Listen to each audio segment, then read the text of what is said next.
I thank respected Dean sir and respected Patil sir for giving me an opportunity to be a part of. My talk is introduction to diabetic complication. As all of you know, diabetes affects the many organ system and it is a major cause of morbidity and mortality. So complications are very common and it costs to the individual and society as enormous. The complications reduces the quality of life when both microvascular and macrovascular disease are present. And most of the complications are due to the chronic vascular. So complications are divided into, they are classified into acute complications and chronic. The acute are diabetic ketoacidosis and hyperglycemic hyperosmolar state. And the chronics are divided into vascular and non-vascular. In vascular, there is a microvascular involving retina, kidney. Macrovascular, they are presented as a cerebrovascular disease, ischemic heart disease and peripheral arterial disease. And non-vascular, they are involving the genitourinary gastrointestinal system. Skin changes are there, hearing loss and peripheral vascular, hearing loss is also there. So short-term complications are diabetic ketoacidosis and hyperglycemic hyperosmolar state. Diabetic ketoacidosis, it is a hallmark of type 1, while the hyperglycemic hyperosmolar state is a more common in type 2 diabetes in elderly patients. Diabetic ketoacidosis may be the first presentation of type 1 diabetes. Symptoms, they present with nausea, vomiting, thirst, polyuria, abdominal pain. The more precipitating events of diabetic ketoacidosis, either it is an inadequate insulin, then infections under urine tract infection, gastroenteritis and sepsis, infections, cerebral coronary, mesenteric and cocaine and pregnancy. The presentation of diabetic ketoacidosis is tachycardia, hypotension. Patient may have tachypnea, respiratory distress at the time. Presented with abdominal tenderness that resembles like an acute pancreatitis or a surgical abdomen. Patient may have lethargy, cerebral edema and possibly coma. This is a slide showing the difference between diabetic ketoacidosis and hyperglycemic hyperosmolar state. When the sugar at the time of in a diabetic patient, it is around 2, likely a diabetic ketoacidosis. If it is more than 600, then it is hyperglycemic hyperosmolar state. The sodium is little on lower side in decay. Potassium is a little bit higher side. Then osmolarity is around 300 to 320. Diabetic ketoacidosis. Ketones are usually present.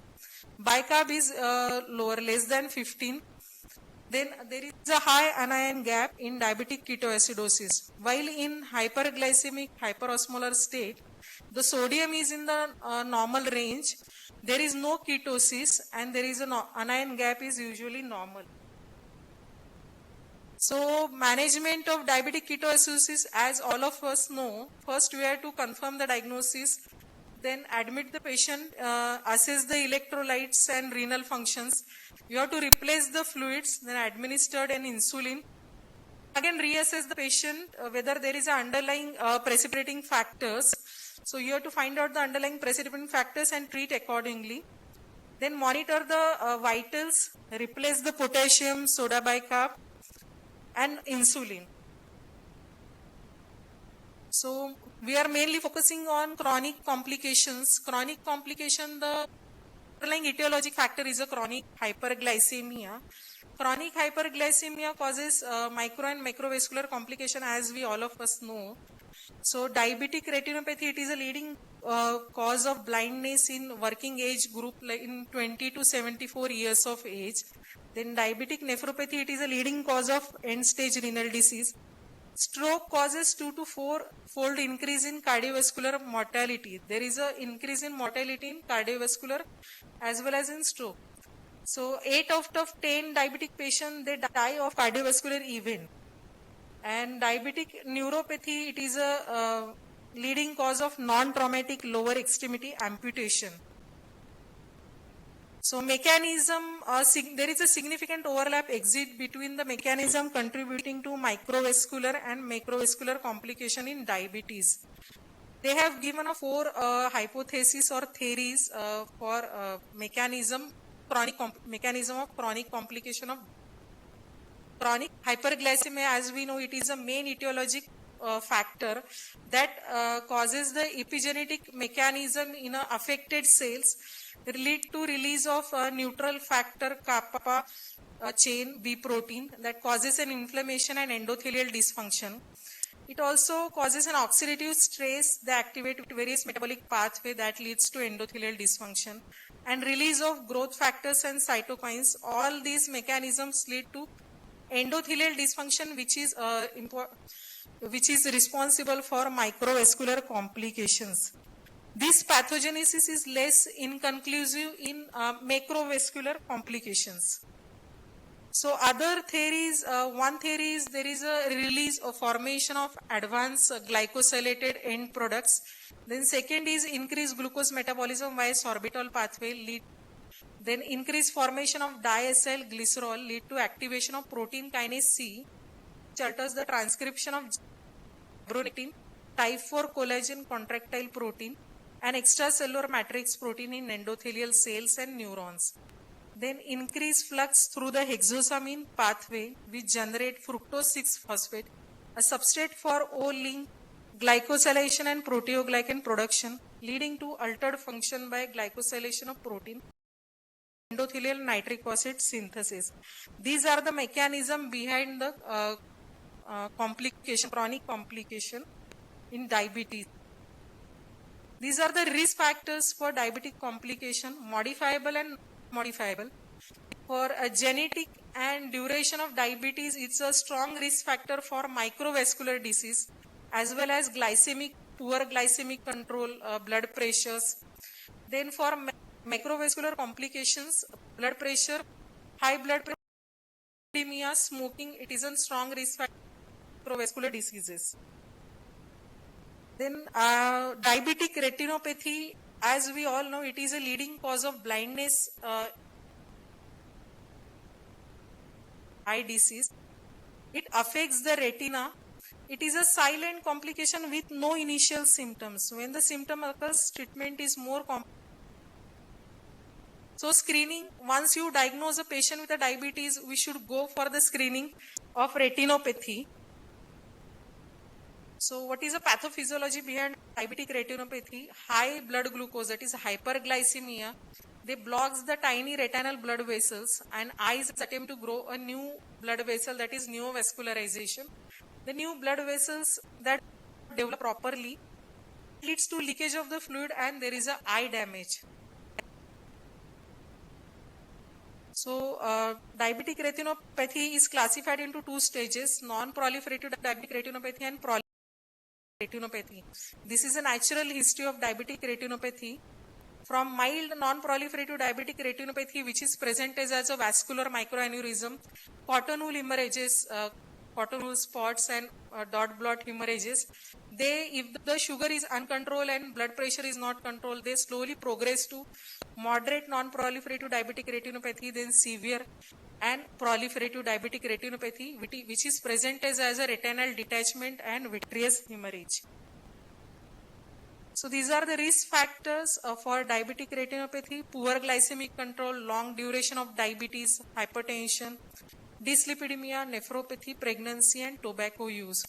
Usually 25, if the patient is having diabetes more than 25 years, most of the patient of type 2, they have a non-proliferative diabetic retinopathy at presentation. So what are the symptoms? Initially there may be no symptoms, but it usually affects the both eye. There may be a blurring of vision, floaters are there. Then fluctuation in vision, impaired color vision, dark or empty areas in the vision. In severe cases, there is a vision loss or blind. Patient may get blind. So in a patient of diabetes, routine screening for retina, that is visual acuity of the vision, should be tested. Retinal photography and intraocular pressure should be done. Next, it will be covered in the next lecture. I am just highlighting some point. Diabetic nephropathy, initially there is glomerular hyperperfusion and renal hypertrophy in the first year of diabetes. That increases the estimated GFR. There is a thickening of glomerular basement membrane and glomerular hypertrophy, mesangial volume expansion, and the GFR returns to normal during the first 5 years of diabetes. ADA has no longer used the term microalbuminuria or macroalbuminuria. Albuminuria, that is spot urinary albumin creatinine ratio more than 30 milligram per gram of creatinine. It is a risk factor for disease and chronic kidney disease. Albuminuria in type 2 patient may be secondary to factors unrelated to diabetes such as hypertension, heart failure, prostate disease or infection. Screening for albuminuria should be commenced 5 years after the onset of type 1 diabetes and at the time of type 2 diabetes. Diabetic neuropathy, it occurs in 50% of the patient with the diabetes. Usually they presented with the peripheral neuropathies, peripheral neuropathies and autonomic neuropathies. Peripheral neuropathies, either it is a polyneuropathy or mononeuropathy. Most common motor neuropathy. Then second is diabetic amyotrophy. Then mononeuropathies involving the ocular or truncal. Most common nerves involve third, fourth, sixth and seventh. Pressure palsies are there, ulnar and lateral popliteal. Then autonomic neuropathy, the presentation is postural hypotension due to involvement of cardiovascular system, bladder dysfunction, gastric paresis. Due to involvement of various systems, autonomic neuropathy, they present with the postural hypertension, bladder dysfunction, gastric paresis, constipation with alternate diarrhea, then gustatory sweating and erectile dysfunction. So management of diabetic neuropathy, lifestyle modification, management of hypertension and hypertriglyceridemia, avoidance of neurotoxin, alcohol, smoking, supplementation with vitamins with possible deficiencies, folate and B12, patient education regarding the loss of sensation and risk of ulceration. You have to educate the patient about if they are having loss of sensation. Then podiatrists involvement for the food deformities. If the patient develops some food deformities, you have to refer the patient for podiatry. For chronic painful diabetic neuropathy, two FDA approved drugs are there, duloxetine and pregabalin. Tapentol, centrally acting opioid for associated pain. Other agents are also given, tricyclic antidepressant, gabapentin, venlafaxine, carbamazepine and tramadol. And mitodrine and droxidopa were the FDA approved for orthostatic hypotension associated with the diabetic autoneuropathy. Then gastrointestinal and genitourinary manifestation of diabetes. Most common symptoms are gastroparesis, that is present with the anorexia, nausea, vomiting, early satiety, abdominal bloating, constipation or diarrhea. Gastroparesis due to parasympathetic dysfunction and glycemia itself. Non-invasive breath test following the ingestion of radio-labeled meal are emerging as a diagnostic tool. Then nocturnal diarrhea alternating with constipation is a feature of diabetes-related GI autonomic neuropathy. Diabetic autonomic neuropathy may lead to genitourinary dysfunction, including cystopathy and sexual dysfunction. The treatment of gastrointestinal and genitourinary dysfunction. Current treatment for these complications are inadequate and non-specific. Improved glycemic control should be the goal, but has not clearly shown a benefit. Smaller, more frequent meals that are easier to digest, low in fat and fiber may minimize the symptom of gastroparesis. Medications that slow the gastric emptying like opioids, GL1 receptor agonists should be avoided. Metoprolol should be used with severe symptoms, but is restricted to short-term treatment. Diabetic diarrhea in absence of bacterial overgrowth is treated symptomatically. Diabetic cystopathy should be treated with schedulated voiding and self-catheterization. Drugs that inhibit the 5-phosphodiesterase are effective for erectile dysfunction. So cardiovascular involvement in diabetes, this is also be covered in the next topic. I am just highlighting with some points. The Framingham heart study that reveals there is a marked increase in peripheral arterial disease. coronary artery disease, MI, and congestive heart failure in diabetes. Coronary heart disease is more likely to involve multiple vessels in the diabetes. After controlling all cardiovascular risk factors, type 2 diabetes increases the cardiovascular death rate in men twofolds and fourfold in the woman. Congestive heart failure is common in long-standing type 2 diabetes. In individual without a known diagnosis of diabetes, elevated HbA1c is predictive not just a diabetes risk but also risk for coronary heart disease, stroke, and all-cause mortality. So absence of chest pain, that is silent ischemia, is in individual with diabetes, and thorough cardiac evaluation should be considered prior to any major surgical procedure.